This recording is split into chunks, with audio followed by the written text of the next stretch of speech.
Welcome back to another episode of the iOvercameAnxiety podcast. And we got a special guest today, but let me get into the intro so we can get that through. So again, welcome to another episode of IOA. You will find this podcast relatable, educational, and supportive. We will touch every single necessary conversation, even if it's uncomfortable. As a host, you can expect full vulnerability from me and my guests, and I'm here to share my most uncomfortable moments with you, all in hopes to provide some comfort in return. All right, man, let's clap it up. That was smooth. Now, yeah, that's the intro every time. I like how you put that together. That was that's smooth. the intro every time, you know what I'm saying?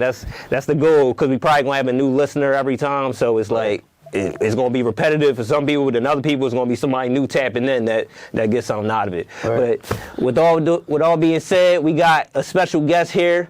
He known as a couple of things. Real Dodge baby. Rari from the 6. Yeah. Rari. 6 guy. You feel me? Akari Payne. Professionally, you mean? Real shit, now, that's my guy. Like, that's how I know him, you know what I'm saying? But he got a lot of names. He's a artist, a musician all around, an entrepreneur, you know what I'm saying? A philanthropist, just an overall giving guy, energy guy. Sure. And, you know what I'm saying? I'm happy to have him on the podcast because I know he's an open book. And, you know, he probably been through a lot of shit in his life that you guys can get some from. So let's clap it up for Rari. Appreciate it. How we feeling, bro? Appreciate it, bro. I'm glad. I'm happy to be here, bro. Yes, sir. I'm happy to be here too. This on the fly too. You know what I mean? I call when we pull. Yeah, bro. When we doing it? Like, you good tomorrow? All right, say no more. Yeah. You know what's crazy? We did. To even see where we started at. You feel me, bro? And even to be right here, bro. It's a blessing to sit right here. Now. Motherfucker's still alive. Still alive. You know what I'm saying? Sure. You know, a lot of people be dying young. Lost a lot of people. Lost a lot of members. Yeah, man. So it's definitely a blessing to still be here because, you know what I'm saying, we seen each other since we was kids and shit. So, sure. You know what I'm saying? It's meant to be. So, yeah, man, let's get into this, bro. Like, so it's a lot I want to touch on. I think you have a unique perspective, as a lot of other people I might agree with too, but I think you definitely got a unique perspective. You from the county, but you got ties to different parts in the city, different parts in the county. You know what I'm saying? You've been around. I call you a mover and shaker. So you got perspective, and that's all it is. Like when we bring people up, it's all about perspective. So tell me a little bit about your upbringing, like 2-parent household. Like what was going on in the Payne house, like growing up? Like how was the vibes? The Payne house really growing up, you know, it was me and Bino, me and my brother. You feel what I'm saying? That's your blood brother. Yeah, that's my blood brother. Okay. A lot of people don't know that's my blood brother. I did not know that. For real? No. Yeah, see, I thought it was just a sandbox. No, but that's my real brother. Like we grew up in the same room together. You feel me? Yeah. But I grew up with my mom for the most part. My dad was there for a little bit, but you know how, you feel me? Okay. He ended up leaving. So then it was just me, my mom, and my brother and my sister for a minute. But for the most part, it was always me, my mom, and my brother though. So did they break up, or is it more so of a situation that they got a divorce? They were together for 14 years. Okay. Yeah, 14 years. I was sorry. Yeah. I've been through something similar. Like divorces can feel weird. I kind of used to act like it ain't bother me like at all. Right. My parents used to try to say, "Yo, you want to tell them?" I'm like, "Nah, like it is what it is." Like, you know what I'm saying? But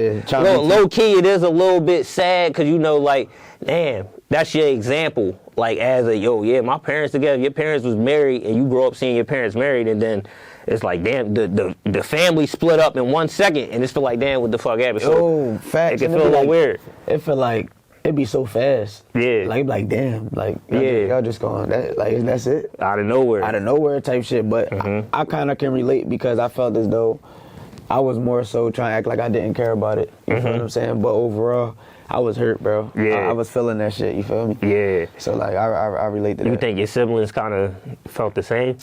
Yo, you know, it's crazy. I feel like I'm one of the siblings that always took shit more, like, to heart. Like, really? Yeah. So would you consider yourself a master warrior? I kind of ask this a lot with people. Like, a master warrior. I'm a master warrior. Like honestly, since I was young, I always worried about how shit was going to end up, certain outcomes, like just random stuff. Recently, I felt like as I got older, I became that. Okay. Yeah. You feel me? I feel like when I was younger, I wasn't really on that. Okay. Because like I was young, bro. Yeah. It was just like life happening. It's like you just living. I'm just living. You feel what I'm saying? So when I got to a point to where as though like I'm really living for a reason. Not saying I wasn't living for a reason, but knowing my purpose is more so like had to switch that shit up a little bit. Yeah, you feel me? I feel that. So yeah, so we see what's going on like inside the house now. The environment is, if not more important, just as important, I would say almost more important, what your environment outside is like. So you coming from Dodge City, you coming from Darby, what was growing up in Darby like? So we see what was going on inside your house, but your mom can only protect you from so much shit once you step outside. For sure, and that's really what it was. Because like honestly, I felt as though like growing up around where I'm from, like it really was what you made it, but it was so much temptation to get pulled into dumb shit. Yep. So it's just like, and people don't think dumb shit it's a lot of dumb shit you can get into in the county. Bruh. So I mean, a lot of Philly people think the county's super sweet and nothing like. I done been with certain friends when we was 15, and niggas we all go to school. We go. You know how you go home on a weekend. Yeah. We come back to school that Monday. Yeah. He dead or that nigga didn't. Caught a case to where though this nigga about to be doing real jail time. Yeah. At 15, when a nigga say your homie about to get 3 years, you like. 3 years. He only 15, like, only 15. But this can really happen. Yep. You feel me? And it was so much temptation. Niggas was just getting drawn into everything around that way. You feel what I'm saying? And you know, it was a lot of stuff going on. Like, I mean, just from, we was in the same area, so like I'm from Gayen, but it was the same shit. We all went to same schools and stuff together. Facts. We all was at the same let-outs together. I remember Penwood let-outs always being on the wilder side. For sure. A lot of shit happening. Then I go to Ridley, the let-out so calm. Right. So peaceful. Right, yeah. Before you go too much into that, we gonna get into that. Because I want to talk about I want to talk about that. I definitely want to touch on that. But yeah, so we see how Darby was and how you can get, you know, kind of caught up in stuff like, when did you become, I know I mentioned Master Warrior, when did you say older? It became later, like what age we talking about, like when it became older? Honestly, bro, I feel as though I was probably around like, I think once I got out of high school, bro, maybe like 19, 20. You feel me? So life on, that makes sense. Yeah, not even in high school. I feel like in high school, bro, I was just enjoying this shit, bro. Yeah. Like, you feel me? I was just enjoying this shit, like, because at the end of the day, like, I didn't know, but nigga, soon, everything gonna be different. You feel me? I'm gonna be on my own. You feel me? So it's just like I was just enjoying that time of my life. You feel me? When I start handling shit on my own is when I start worrying more, because it's just like, all right, now I see why it was important to really dial in and really, you feel me, listen to what my mom was talking about. You feel me? Yeah, the pressure, that shit really get to you. You had any like kind of like health issues as a kid? Like, oh yeah, bro, I battled from, a lot of people don't even know, bro, like I had ADHD, I battled from depression, you feel what I'm saying? Like, there's a lot of shit, and it's crazy, this is probably one of the first years I touch on some shit like that, you feel what I'm saying? But like, for a minute, I felt as though I was just misunderstood. You feel what I'm saying? Like, some people had a certain perception of you, how they want you to be or how they think you are the whole time. You really like this. You feel what I'm saying? Yeah. So it's just like. So what you mean by that? What kind of perception did you think people had of you that and then they didn't really have a full story? As far as just like me as a person, you feel me? Just me as a person, how they would expect me to react to certain things, vice versa, how I really would react to it. You feel what I'm saying? Yeah. Or just like anything in that nature, bro. Like not even like real problems, like to where as though anything was like actually happened. Just more so like stuff like that for real. Yeah. Just the perception. Yeah, like, just the perception, bro. Perception. People think one thing from whatever, whether it's from an opinion from somebody else, but it's them not meeting you. Actually, they just what they all encounters or what they heard or what they see on the internet. Yeah, so I was battling that shit too. It's just more so like people seeing this certain person on the internet, bro. You might see me in person Monday. I don't got that much energy. I'm chilling, bro. Yeah. You feel me? You care what people think? Nah, not no more. I used to so bad though. Yeah. I used to like extremely bad, bro. You feel what I'm saying? So, but I don't no more because like that shit it can't stop nothing I got going on, bro. Cause like I'm a strong believer in God. Yeah. You feel me? So like nope. That shit can't stop me, bro. And once I like really just, I always knew it, but once I really like just locked that part in my head, bro, I stopped caring. You feel what I'm saying? But I can say it's certain people in life I can be like, damn, I care what they think. Yeah. You feel me? Of course, my mom. I feel like everybody to a certain extent. Yeah, to a certain extent. To a certain extent. Yeah, I feel you. But just people off the internet? Yeah. Nah, fuck But no baby. But at a point, you kind of did though. Like, in a nutshell, like because it ain't. You know what I'm saying? No shame in it, because I definitely gave a little less now because we getting older, but definitely I don't know. Mom, I definitely had my own thought process about things, but I care what people think a lot. Like perception meant a lot, because I feel like what people say in rooms that you not in was super important. So I think that's mostly what my mindset about it was, but you really can't control, because you can be super solid, and then somebody can still think something about you, because everything always get misconstrued. People take stories from somebody else who don't know what they talking about, and they don't got the real story. So a lot of stuff can happen like that. So I feel you on that, as far as that. But in a nutshell, to a certain extent, it's like I care what people think. I care what. It depends on who it's coming from. It depends on who it's coming from. But anybody out there, any random boy on the internet, obviously, bro, I don't care what you think about that shit. But I feel that. Yeah, like the family shit, or maybe just a close friend that really know me. You feel me? Or really been around me. You feel me? I would care what they thought. You feel me? Because at the end of the day, I'm not gonna sit here and act like that's not important. Though. Yeah, you respect that opinion. I respect that opinion. So yeah, bro. And you can always look back, because we can always see something through a certain lens from us. We can see as much as we want to see, but that's why a lot of people can't really get out of their ways, because they not considering nobody else's opinion about something, that's seeing it from a whole different perspective that we ain't see yet, because we just looking at it from whatever our perspective is. But somebody can tell you something about yourself that you could probably improve on always. So for sure, bro. I feel you. It's on definitely that. Like, that's why it's important to listen. Yeah, I listen to everybody. Like, not saying, but I'll hear everybody. I'm not gonna say I'll listen to everybody, but I'll hear everybody. But it's certain shit that I listen to. I know what to listen to. Yep. But I feel like it is important to listen. Even important to hear. Yep. If it's worth hearing. Yeah. I guess that's why we got one mouth and two ears. No bullshit. Niggas supposed to. Hold on real quick though. Let me drink some water. Yeah, man, you do a little promo. Though. See, the thing about all water. I mean, this ain't regular water. When you drink it, like, soon as you you take it back, and it's like, you feel me? You see how it just fixed my posture? Yeah. You feel me? You see how quick the shit it'll fix your posture. You might want to get this for your older folks. You feel what I'm saying? Yeah, real rap. We gonna get that to you. Yeah, man. And don't worry about the label and all that, because we gonna get that together. But we gonna get that together. But we just running with stuff. That's one thing, that can hinder you in anything. Just overthinking. Right. You just need to. If you got a good idea, just go.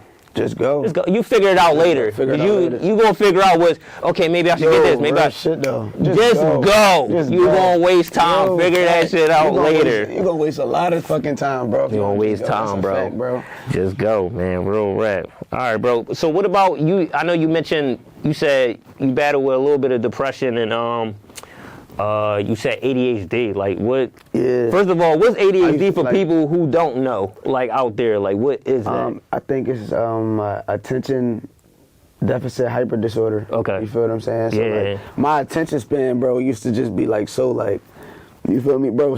Even now, sometimes my attention span is like, you feel me? But one thing about that shit, bro, ADHD not a bad thing, bro. Like, because, like, overall, bro, that shit made me so creative. You feel what I'm saying? Like, there's a lot of things, bro, that I grew up and I realized, because I used to be like, damn, I got ADHD, like, I'm fucking, I might be a little slow. You feel me? So it's no disrespect to none of that. I'm just saying, like, that's how I thought until I realized, like, oh no, bro, like, this something that's, like, helping you. This shit's something that's helping me. There's nothing wrong with me being hype. Motherfuckers just be too boring. You feel me? It be too boring. No, it's definitely always a positive with certain shit like that. Niggas gotta wake up. You feel me? Every morning. That's that. Because a lot of times, if you ain't had that energy, it's a part of you. It's a part of me. Like, you know what I'm saying? You probably would.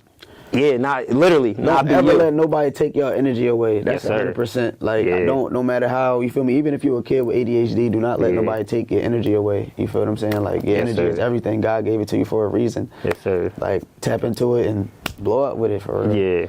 So, like, that's something I would tell younger Rari. That's a good message, bro. For real. No bet. Yo, so when you was in Darby, right? You wasn't in Darby all the time. At a point, you did, go to a different part of the county. Which I would definitely say it's a whole different environment. Even though we still in the county, but a whole different environment. So you went from Penwood, which I went to, and I also transferred. You might transfer a little bit before I think we me. was battling for 6 men at one point too, wasn't we? Yeah. No, we was not. Yeah. Man, shout out Coach Monsky, man. Shout out Monsky, man. He played with Kobe and all that. Our old middle school coach used to play with Kobe. No, fuck that. Monsky, you owe us some sneakers. You told us you was going to hit Kobe up. Rest in peace, Kobe. But I remember you told me, bro, in 7th grade. He said that? Yeah, y'all remember? He was like, yeah, I know Kobe. I'm going to have him give us get us some Nikes and all types of, some uniforms. I don't remember him ever talking about Kobe, but your memory probably better than mine. Bro, I remember him That's when funny we as first shit. started, even before we got on the court, he was like, I went to Lower Marion, I played with Kobe. Maybe I didn't believe him. Maybe that's what it was. I didn't either, but he really did play for Lower Marion. He did. You know, that clip that went viral, Cole really, if y'all know the clip, y'all probably seen it before. Cole, he getting interviewed, and I think he was at Lower Marion actually, and it's some people in a row, and it's a reporter, and the reporter was our coach, and his name was, I forget his. Evan Monsky. Yeah. Evan I only know his man. last name, but so he's saying, so who was the best player that you ever played with? And then he was like, it was definitely a lot, you know what I'm saying? Definitely Monsky was up there. And he said his name. I remember seeing that, bro. That's when I believed him. That's crazy, though. I remember seeing that drum, bro. That was crazy. That interview at Lower Marion? I think it was. So yeah, he really knew Cole. But we was definitely middle school and shit together. But so when you went from Penwood to Ridley, what was that change like? Like, I'm talking about environment-wise, I'm talking about in school-wise. It's a predominantly now white neighborhood, predominantly white school. You coming from, I feel like the part of the county we was at, very black. Most of the people we went to school with was black. Yeah. A lot of ghetto-ness. We came in Penwood, you got to get metal detectors. You come in, that was in middle school. Correct me if I'm wrong. No, you ain't lying. I remember metal detectors. When we coming in, that's the type joint we was at. Where niggas was really trying to bring guns to school. Yeah, knives, so it was just like all that knives, shit. all types of shit.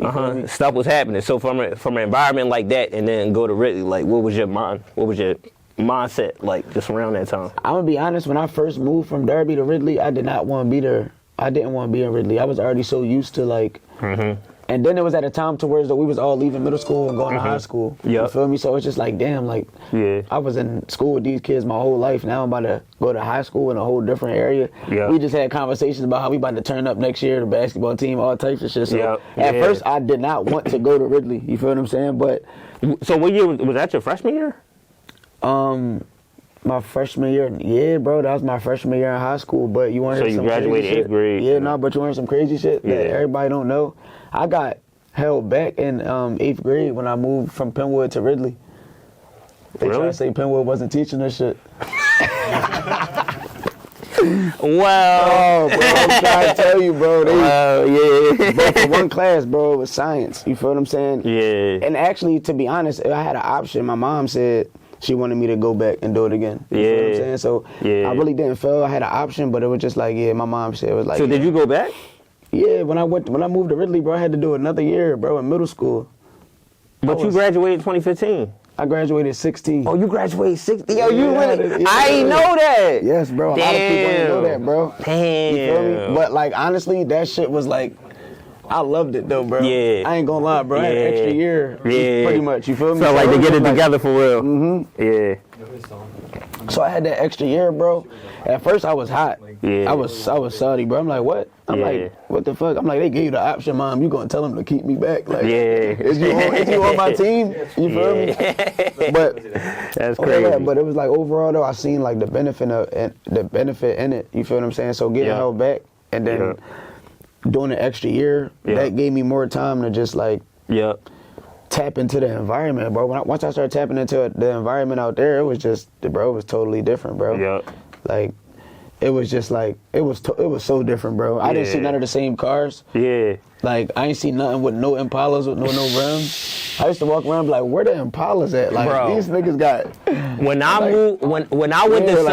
went to Sun Valley, bro, like literally, everybody got L's, Like they 15 with L, 16. License. I'm talking about nice cars. I'm talking about new stuff, like Yeah, the same year type better stuff. cars than They my mom. picking me up in the joint. I'm like, dang, I feel like I'm the last one with a wheel.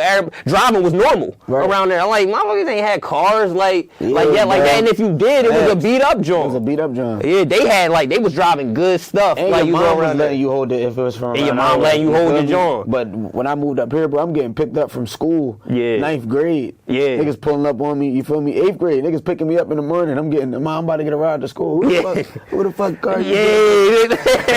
Nah, he got license. Pulling up in the car nicer than my mom's joint. Real rap. I'm just like, damn, shit. Like, you mean? So it was totally different, bro. Yeah. So you think that had like kind of a positive like effect on like because you kind of get to see a different part of the world. Like we kind of seeing there. I feel like a lot of like people in the black community.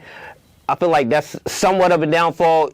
So many people don't get to see what it's like. It's more so like, I'm not trying to really hang out with no white people. Like it's seemed foreign because you like, they don't even like me anyway. That's the mindset. That's what a lot of white people don't really realize. Like, I don't think black people really want to be standoffish like that. But motherfuckers is scared of each other. Just like white people, they don't know how to hang around black people. And then some black people don't know how to hang around white people. Facts. And it'd be like, you know what I'm saying? That's it. Though, they'll really probably think they hate each other the whole time you never met each other. Yeah. Like, they just don't know. They don't know what to expect because they only looking at the internet and what's online. You see the worst parts of black and white interactions. So you kind of thinking the worst when really it ain't like that. You meet some white people, white people just as cool as like black people. Like, you know what I mean? Yeah.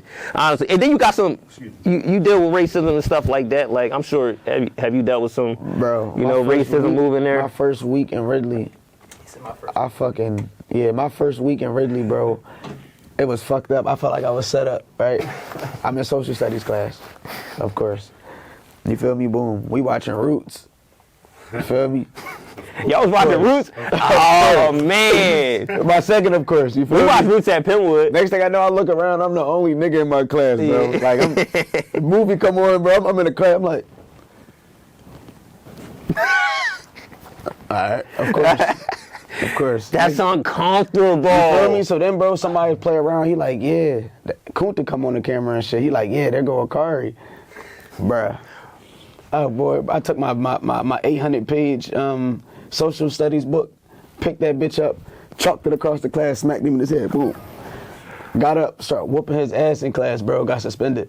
So then I'm in the principal office and shit. I'm thinking they gonna film me. They did not film me. I'm like, bro, we watching Roots. He called me Kunta. Like, break that. So think about that for a second, right? You go into a new school, right? Mm-hmm. You not on that or nothing. You on some chill. Y'all watching something. You know what I'm saying? Yeah. And somebody come at you, but you being the aggressor. You know how they like to call it the mad black man. But it's like as a kid, it's kind of hard to keep that emotion in. I was ready to go, bro. After that shit happened first time, I'm like, nah, bro. I went back, told my mom shit. I'm like, Mom, I'm ready to get the fuck out of here. I'm like, they got me fucked up because they suspended me. Yeah. They didn't do nothing to the bull. You feel what I'm saying? So it was just like, damn, like this what y'all on? Like, fuck this your aunt. Yeah. Fuck the principal, your aunt. Yeah.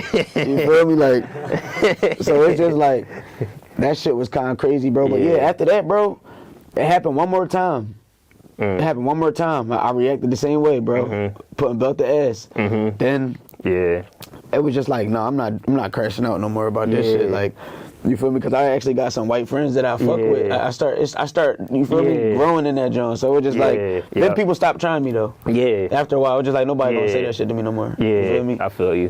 When I first went to Sun Valley, it was the first time. Nobody ain't do that. And we wasn't even watching Roots there. I'm glad shit. Yo, why they do that to me though? Yeah, honestly, I'm like shocked they was even putting that on, but I'm glad they ain't do that to me. But someone said like the N-word. First time I heard a white person say the N-word. Like a strong R or just regular like? Regular. It actually was a strong R. But it was still weird, and I don't think he meant it like, you know what I'm saying? But I was like, damn. I was like, I ain't never like, do he know like that shit'll really get bad for him where I'm from if he ever like really, say that. But then I ain't gonna lie, I'm thinking I didn't do shit because this is my very first day and I'm like, yo, I'm not trying to crash out. But in me, it all the ego and all the stuff from like our community was like, nah, you gotta stand on business. Nah, real and shit. I guess I didn't stand on business because I just let it go because it was the first day. And he didn't say it to me, but I just heard him. just out He was loud. speaking to another white person. They was called each other nigga, but he said it so comfortable, and I was just like, that's the first time I heard that. But I'm like, I'm trying to observe and stuff. So it's weird. It's If weird. I'm being honest, I don't really think no white person should be saying nigga. And if I'm being even more so honest, I feel as though like it be niggas' faults to the reason that they think they can say it. You feel what I'm saying? Mm-hmm. So like overall, though, Because we control cool. Like I feel like mostly like nowadays they want to say it not to really be super racist. Some people, yeah, racism will always exist first of all, but like two. Yo, I didn't think it was. Not my fault. I didn't mean to cut you off, but I did not. When I moved to Ridley, I did not think racism was a thing still. Really? Like I didn't until it happened to me. So that wasn't. It wasn't happening at home. You feel me? Had your mom ever tried to? Around it. Yeah, it's not happening. I've never seen no racist shit ever. You feel me? Until I moved there, and I'm like, oh, y'all still on that? Yeah. Oh, y'all still on that? Had your mom ever tried to like warn you?